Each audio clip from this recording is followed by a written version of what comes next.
Hello everyone. So in this session we are going to study about the different theories of evolution on the chapter Heredity and Evolution. As we have studied in the last session that evolution होता है ये पक्का है और हमने उनके 6 evidences भी पढ़ लिए.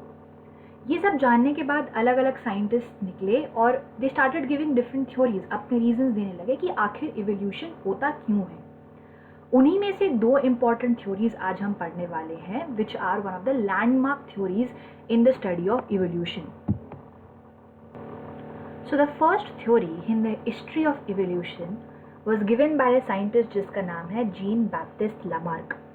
इस थ्योरी को हम लोग लामार्किज्म बोलते हैं on the name of Lamarck, और it is also called Lamarck's theory of inheritance of acquired characters. अब ये थ्योरी क्या है थोड़ा समझने की कोशिश करते हैं. This theory says that organisms में मॉर्फोलॉजिकल चेंजेस होते हैं. मॉर्फोलॉजी आपने हमें पढ़ा था, याद है पिछली क्लास में. It means changes in the external structure. तो लामार्क ने बोला कि एक्सटर्नली हम लोग चेंज तो होते हैं डेफिनेटली, एंड यही जो चेंजेस हमारे बॉडी के बाहर होते हैं they are responsible for evolution. ठीक है, तो मॉर्फोलॉजिकल चेंजेस हुए and these changes are responsible for evolution. But then the question is, ये चेंजेस जो हमारी बॉडी के बाहर हो रहे हैं ये आखिर हो क्यों रहे हैं. लामार्क ने बोला ये चेंजेस होते हैं क्योंकि हम कुछ चीज़ें करते हैं और कुछ चीज़ें नहीं करते हैं. To understand this let's take the example of giraffe जिस पे लामार्क ने काम किया. लामार्क ने बोला कि बहुत पहले, बहुत सालों पहले जिराफ जो थे वो डियर के साइज के थे. ठीक है, हिरण डियर के साइज के थे, but small small tiny tiny, and they used to keep on stretching their necks to eat the leaves on tall trees. तो वो बार बार अपनी मुंडी ऐसे ऊपर की तरफ खींचते रहते थे. ऐसे करते करते करते करते बहुत साल तक बहुत ज़्यादा अपने गर्दन को खींचने के वजह से there neck grew taller and taller and taller, and now the giraffes have got tall neck. तो चेंज हुआ मॉर्फोलॉजिकल कि उसका नेक लंबा हो गया. क्यों हुआ लंबा? क्योंकि उसने अपने नेक को बहुत बार खींचा. और अगर ऐसा होता कि वो अगर कोई ऑर्गन को यूज नहीं करता तो वो शायद अलग तरह से चेंज हो जाता, वो गायब हो जाता organ. This Lamarck said is the concept और प्रिंसिपल ऑफ यूज और डिसयूज ऑफ ऑर्गन, कि तुम उस ऑर्गन को कैसे यूज कर रहे हो उसके अकॉर्डिंगली तुम्हारी बॉडी में चेंज हो रहा है. इस चेंज के वजह से मॉर्फोलॉजिकल चेंजेस हो रहे हैं and that is leading to evolution. This Lamarck called the theory of inheritance of acquired character. एक एक करके समझते हैं. इनहेरिटेंस मतलब क्या? कोई चीज आपके जीन्स के through one generation to another transfer हो रही है, that is inheritance. Second, acquired character.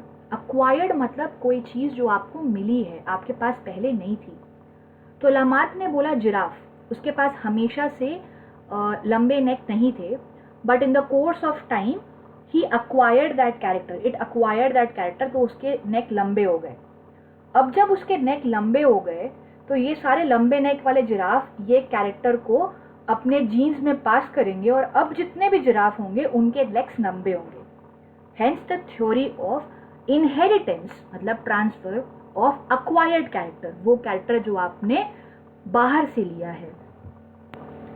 But Lamarck की थ्योरी में बहुत लिमिटेशंस थे. There were number of limitations on Lamarck's theory.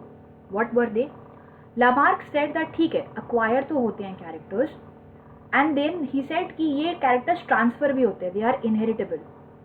But this is not true. For example सोचो, अगर आज आपके पापा कोई बहुत मेहनत वाला काम कर रहे हैं and his arms are very strong, ठीक है, इज इट नेसेसरी दैट उनके जितने भी बच्चे होंगे उनके सबके आर्म्स स्ट्रांग होंगे?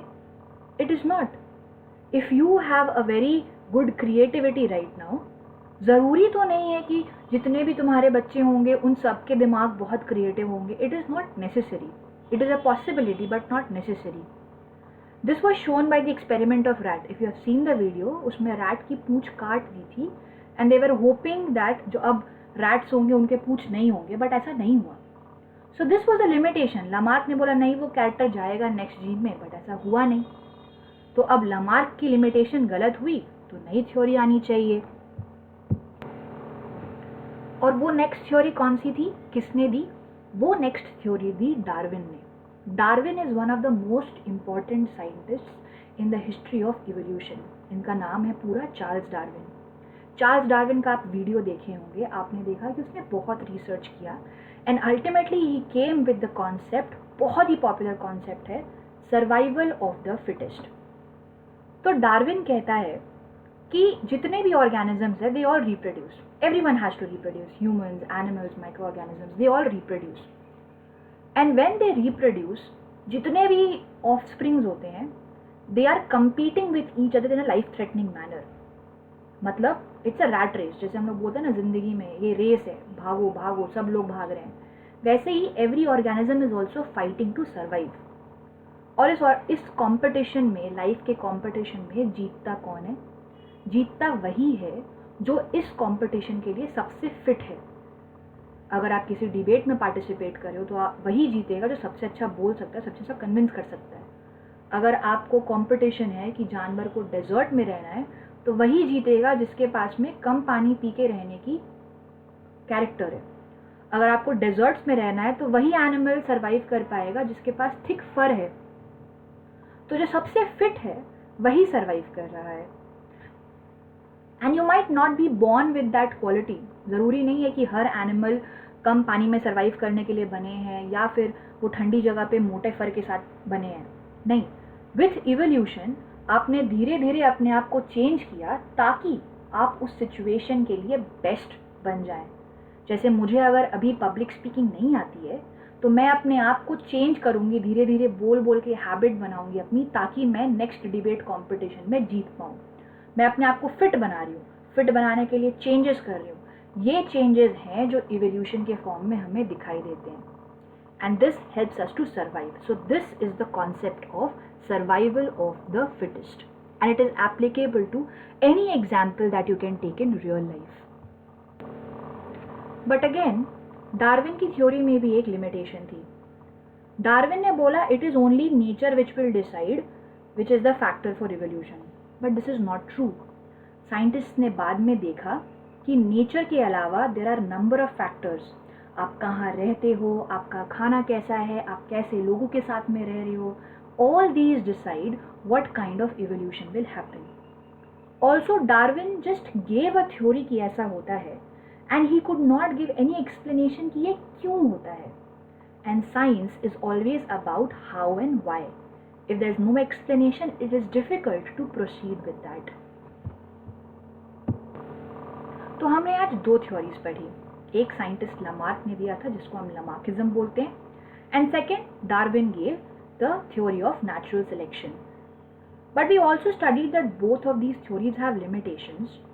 Then which of these is the best and what do I believe in? Scientists over the years have done many more experiments and today the most accepted theory is called the theory or the modern theory of evolution. We will study in detail about the modern theory of evolution in the next session. And to understand that better, it is important to understand the limitations of Lamarckism and Darwin's theory more. So I hope this lesson gave you a rough idea about the two different theories of evolution. Thank you so much everyone for watching this. I hope the clarity on this chapter, heredity and evolution, is getting better. And with this, we have just one more topic left, which is about the modern theory of evolution, which we will be covering in the next session. Thank you so much everyone. Have a nice day.